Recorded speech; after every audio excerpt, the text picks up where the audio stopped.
Hi అండి, welcome back to my channel. మొత్తానికి శంకర్ నారాయణ గారి పెద్ద కూతురు అలకనందాకి పెళ్లి కుదిరింది కదా, ముహూర్తాలు పెట్టి చేసుకున్నారు.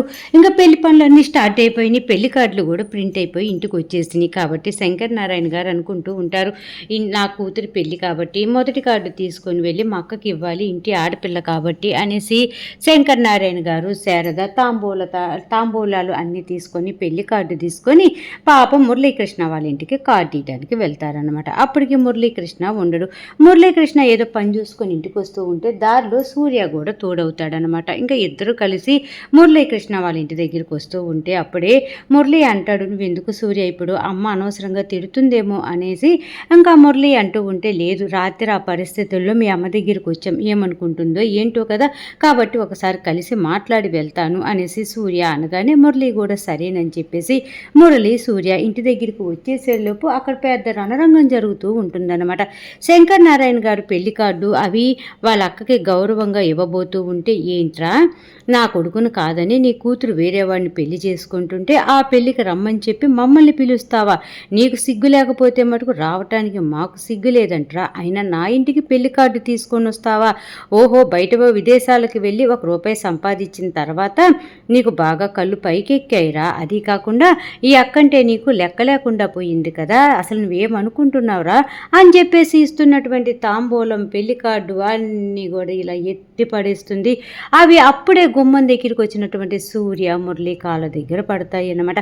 అమ్మా, నువ్వు చేస్తున్న పనేంటమ్మా, ఇంటికి వచ్చినటువంటి మామయ్యని నువ్వేంటి అలా మాట్లాడుతున్నావు, తప్పు కాదా అని చెప్పేసి మురళి వాళ్ళ అమ్మ మీద కోపడుతూ ఉంటే, ఒరే మురళి నోరు మూసుకొని ఉంటావా ఉండవా? ఇప్పుడు నేను మీ మామయ్యతో మాట్లాడుతున్నాను, నీకు సంబంధం లేని విషయం, నోరు మూసుకో. అయినా కూడా నీకు ఇచ్చి పెళ్లి చేస్తానని అన్నటువంటి చిన్నప్పటి నుంచి కూడా అలకనందాన్ని నీకు ఇచ్చి పెళ్లి చేయాలని అందరూ అనుకుంటూ ఉంటే, ఇవాళ ఏదో అది నీవంటే ఇష్టం లేదు, నేను పెద్ద పెద్ద సంబంధాలు చేసుకుంటాను అనగానే మీ మామయ్య ఎగురుకుంటూ వెళ్ళి ఆయన కూతురికి సంబంధం చూసి మనకి పెళ్లి కార్డు ఇచ్చాడురా, మనం పెళ్లికి వెళ్ళాలంటరా, నీకు సిగ్గు లేదంటరా ఆయన అనేసి మురళి మీద కూడా గబగబా అరిసేసి ఇంకా శంకర్ నారాయణ కాలర్ పట్టుకొని బయటకు గెంటేస్తుంది అనమాట. నువ్వు నా ఇంట్లో ఉంటే నేను ఒప్పుకోను, నువ్వు నా ఇంటి దగ్గరికి రావద్దు, వెళ్ళు అసలు నీకు అనేసి పాపం శంకర్ నారాయణ వాళ్ళ అక్క శంకర్ నారాయణ గారిని బాగా అవమానపరుస్తుంది. శంకర్ నారాయణ గారు ఒక్క మాట కూడా నోరిప్పి మాట్లాడ్డానమాట. శారద మటుకు, వదిన గారు మేము చెప్పేది ఒక్కసారి వినండి వదిన గారు అని చెప్పేసి ఏదో చెప్పబోతూ ఉంటే, ఎవ్వరు నాతో మాట్లాడద్దు, ముందు నా ఇంట్లో నుంచి పదండి అని చెప్పేసి శంకర్ నారాయణ గారి కాలర్ పట్టుకొని బయటికి తీసుకెళ్ళిపోతుందన్నమాట. ఇంకా పాపం శంకర్ నారాయణ గారు ఏమనకుండా బాధతోటి కళ్ళంటే నీళ్లు కారుతూ ఉంటే అలాగే చూస్తూ ఉండిపోతాడు.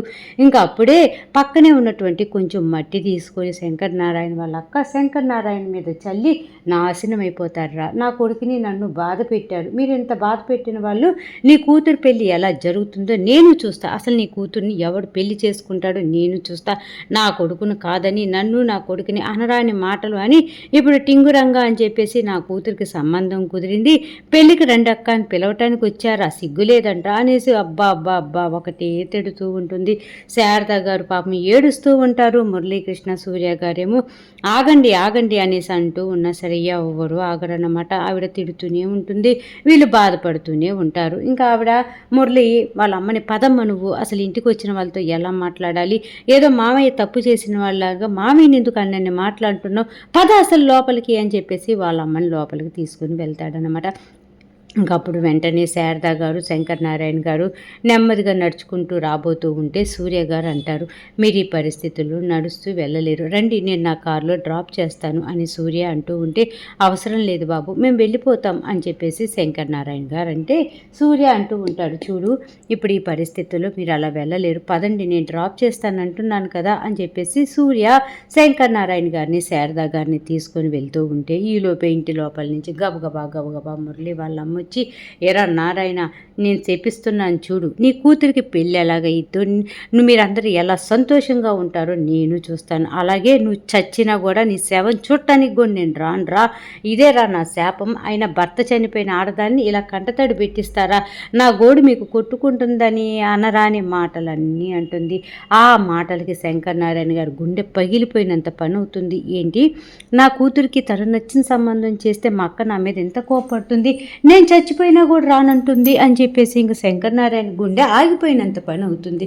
మెల్లగా సూర్య శంకరనారాయణ గారిని శారద గారిని తీసుకొని కారులో వెళ్తూ వెళ్తూ మొత్తానికి ఇంటి దగ్గరికి అయితే చేరుతారన్నమాట. ఇంకెక్కడుండేపాటికి అలకనంద ఏమో చక్కగా పెళ్లి కార్డులు ప్రింట్ అయిపోయినాయి, ఇంట్లో పెళ్లి సందడి స్టార్ట్ అయిపోతుంది కదా. పెళ్లి కార్డుల మీద ఉన్నటువంటి పేర్లు, ఎవరు ఆహ్వానిస్తున్నారు, ఎవరు పెళ్లి కొడుకు పేరు, పెళ్లి కూతురు పేరు, ఇవన్నీ కూడా పెళ్లి కార్డుల మీద చూసుకుని తెగ సంతోషపడిపోతూ ఉంటారన్నమాట. ఇంకా అప్పుడే అలకనంద చదువుతూ చదువుతూ ఏవే ముసలి చూసావా, నేను హాయిగా ఫారెన్ వెళ్ళాలి అనుకున్నాను, ఫారెన్ వెళ్ళిపోతున్నాను అనేసి అలకనంద అంటూ ఉంటే, నీకు బాగా కళ్ళు నెత్తికెక్కాయి, మీ అయ్య నీ మాట విని నా మనవడు మురళిని కాదని చెప్పేసి బయట సంబంధానికి ఇచ్చి పెళ్లి చేయటానికి కూడా ఒప్పుకున్నాడు కదా, నువ్వెన్ని మాటలైనా మాట్లాడతావు, నీకు ఇప్పుడు అర్థం కాదే మీ బావ సంగతి, ముందు ముందు అర్థమవుతుంది అనేసి అనగాని, ఏమన్నా నా మనవడు అనుకున్నావా, నువ్వు ఈ కొంగు చుట్టూరు తిరగటానికి అని చెప్పేసి అలకనందని వాళ్ళ నాన్న మాట పట్టిస్తూ ఉంటే, అప్పుడు అలకనంద అంటూ ఉంటుంది, ఓహో అంటే నా మొగుడు నా వెనకాల తిరగకుండా ఏం చేస్తాడని నువ్వు మాట్లాడేది అనేసి వాళ్ళ నాన్నమ్మతో అంటూ ఉంటే, నీ మొగుడు ఎప్పుడు కంప్యూటర్ ముందు కూర్చొని టిక్కు అంటూ నొక్కుకోవాలి, నా మనవడంటే టైలర్ పని కాబట్టి చక్కగా నువ్వు ఎప్పుడు ఎక్కడికి తీసుకెళ్ళమన్నా నువ్వు పిలిచిన వెంటనే పరిగెత్తుకుంటూ వస్తాడు, ఆ అబ్బాయికి ఏం కుదురుతుంది అనేసి అనగాని, చూడు నానమ్మ నువ్వు ఇన్ని మాటలు అంటున్నావు కాబట్టి నన్ను చేసుకోబోయేవాడు అలకనంద అనేసి నా కొంగు పట్టుకొని నా చుట్టూరు తిరిగేటట్టుగా చేసుకుంటాను, చూస్తూ ఉండు అనేసి అనగాని, ఓ అబ్బో ఇలా మాట్లాడే వాళ్ళని చాలామందిని చూసాంలే అనేసి వాళ్ళ నానమ్మ అలకనందాన్ని బాగా రెట్టిస్తూ ఉంటుందన్నమాట. అలకనంద ఏమో రెచ్చిపోయి, చూడు నానమ్మ ఇంకాసేపట్లో నన్ను చేసుకోబోయేవాడు కన్ఫామ్గా నాకు ఫోన్ చేస్తాడు, చూస్తూ ఉండు అనేసి అనగానే, చూద్దాం ఎవరు గెలుస్తారో ఈ పందెంలో అనేసేలోపు అలకనంద ఫోన్ రింగ్ అవుతుందన్నమాట. అటు సైడు అలకనందాన్ని పెళ్లి చూపులు చూసుకొని వెళ్ళినటువంటి అబ్బాయి ఫోన్ చేస్తాడు. ఇంకా అలకనంద వాళ్ళ చెల్లి గౌతమి ఉంది కదా, తను ఫోన్ లిఫ్ట్ చేస్తుందన్నమాట. ఫోన్ లిఫ్ట్ చేసి, అమ్మో బావగారు ఫోన్ మాట్లాడుతున్నారు అనేసి చిన్నదానికి ఇచ్చేస్తుంది. ఆ చిన్నది హలో ఎవరు అని చెప్పేసి ఏమి తెలియని దానిలాగా మాట్లాడుతూ ఉంటే పక్కనే అలకనంద వాళ్ళ చెల్లెళ్ళు ఆట పట్టిస్తూ ఉంటారనమాట.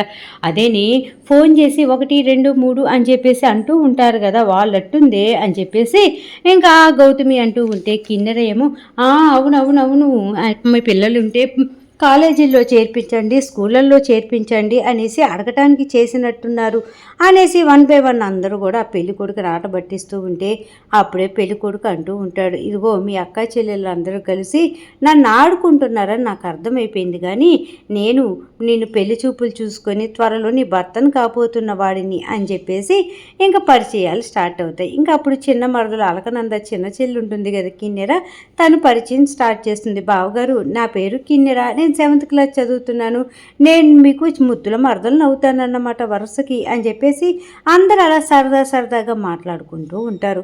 ఇంకా సూర్య శంకరనారాయణని శారద గారిని ఇంటి దగ్గరికి తీసుకొని వస్తారు కదా.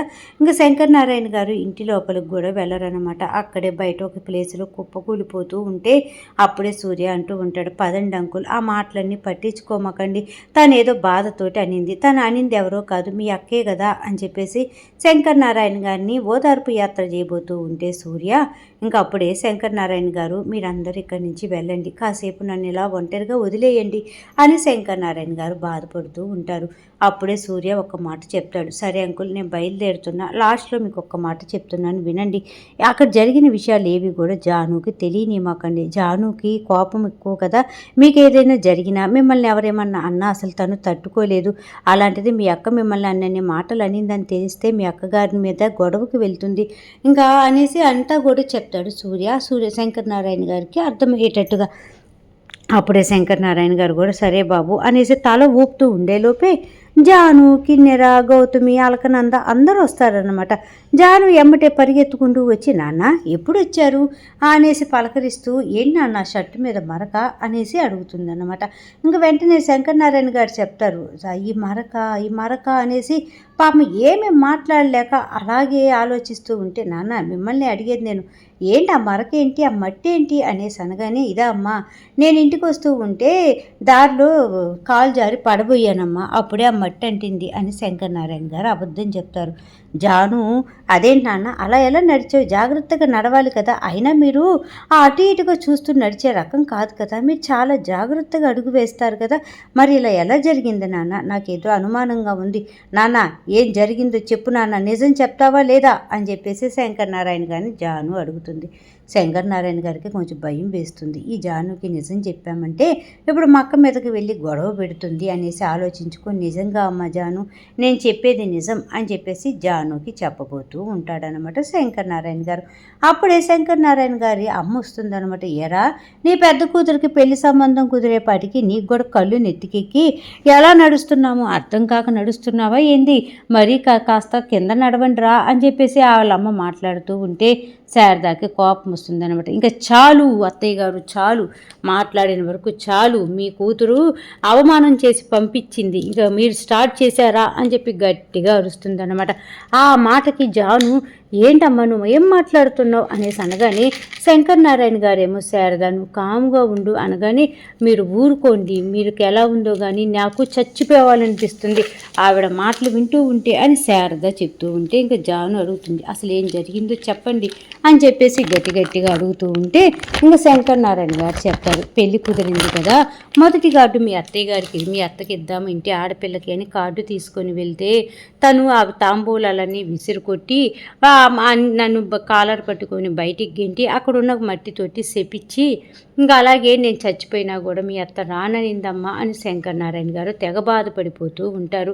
ఇంకా అప్పుడే శంకర్ నారాయణ గారు అమ్మ అదేంట్రా అంత పని చేసిందా మీ అక్క అనేసి బెత్తరపోయి అడుగుతూ ఉంటుంది. అప్పుడే శారద గారు అంటూ ఉంటారు, అదే కదా నేను చెప్తుంది, మీ కూతురు అవమానం చేసి పంపించింది కాక మాకు శాపనార్థాలతో పాటు మమ్మల్ని పంపించింది, ఆయన ఒక్క మాట కూడా మాట్లాడకుండా ముద్దురాయిలాగా ఇంటికి వచ్చాడే తప్ప ఏంటక్క ఇలా చేస్తున్నావని ఒక్క మాట కూడా అడగలేదు అని చెప్పేసి పాపం శారద గారు తెగ బాధపడిపోతూ ఉంటారన్నమాట.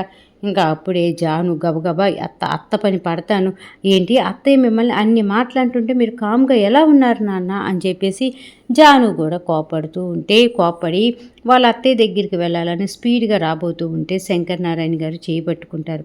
ఎక్కడికి జాను, ఎక్కడికి వెళ్తున్నావు అనేసి అనగాని నిన్ను ఇంత అవమానపరిచినటువంటి అత్తయ్య దగ్గరికి వెళ్తున్నాను నాన్న, అయినా మిమ్మల్ని ఇంత మాట అంటుందా, అక్కకి తను నచ్చిన అబ్బాయిని పెళ్లి చేసుకోవటం కూడా మనకి అంత అవకాశం ఉండదా, అత్తయ్య చెప్పినట్టే వినాలా, అక్కయ్యకి మురళీకృష్ణ బావ అంటే ఇష్టం లేదు కాబట్టి చెప్పింది, దాంట్లో తప్పేముంది, దానికైనా అత్త మిమ్మల్ని ఇంత అవమానపరచడం ఏంటి, మిమ్మల్ని ఎవరైనా అంటే నేను ఊరుకోను కదా అని చెప్పేసి ఇంకా తను కోపంతో ఊగిపోతూ ఇప్పుడే వస్తానన్న అని చెప్పేసి బయలుదేరి వెళ్ళిపోతూ ఉంటుంది. అమ్మ జాను నీ చెప్పే మాట విను, ఒక్కసారి ఆగు అని చెప్పేసి శంకర్ నారాయణ గారు అంటూ ఉన్నా సరే జాను అసలు ఆగదన్నమాట. వెళ్ళిపోబోతూ ఉంటే జాను వెళ్ళావంటే నా మాట మీద నీకు గౌరవం లేనట్టేనా, అంటే ఇంక నువ్వు నన్ను లెక్క చెయ్యవా అని గట్టిగా వాదన పెట్టుకుంటూ ఉంటే ఇంకా వెళ్ళిపోబోతున్నటువంటి జాను ఆగిద్దనమాట. ఇంకా అప్పుడు శంకర్ నారాయణ గారు అంటూ ఉంటారు, జరిగింది ఏదో జరిగిపోయింది, గొడవలొద్దు, నువ్వు నా మాట కాదని వెళ్తే నా మీద ఒట్టే అని చెప్పేసి ఒకరెవరైనా మన మీద కోపంతో ఏదైనా అంటూ ఉంటే మనం నూరెత్తి మాట్లాడకూడదమ్మా, మనం నూరెత్తి వాళ్ళు నూరెత్తి మాట్లాడితే గొడవలు అవుతాయి, అంతకుమించి ఏం జరుగుతుంది, కాబట్టి ఎవరేమన్నా ఏం పట్టించుకోవద్దు, కాముగా చూస్తూ వెళ్ళిపోవాలి సరేనా అనేసి శంకర్ నారాయణ గారు ఇంటి లోపలికి వెళ్ళిపోతారు. ఇంకా జాను సూర్య వైపు చూసి గై అని గొడవకి వెళ్తుందనమాట. నువ్వు కూడా ఆ గొడవ జరిగేటప్పుడు అక్కడే ఉన్నావు కదా, మరి అంత గొడవ జరిగేటప్పుడు నాకు ఫోన్ చేసి చెప్పాలి కదా, మరి నువ్వేం చేస్తున్నావు, అక్కడ జరుగుతున్నటువంటి సినిమా అంతా చూస్తూ ఉండిపోయావా అని చెప్పేసి సూర్య మీద ఎగురుతూ ఉంటుంది జాను.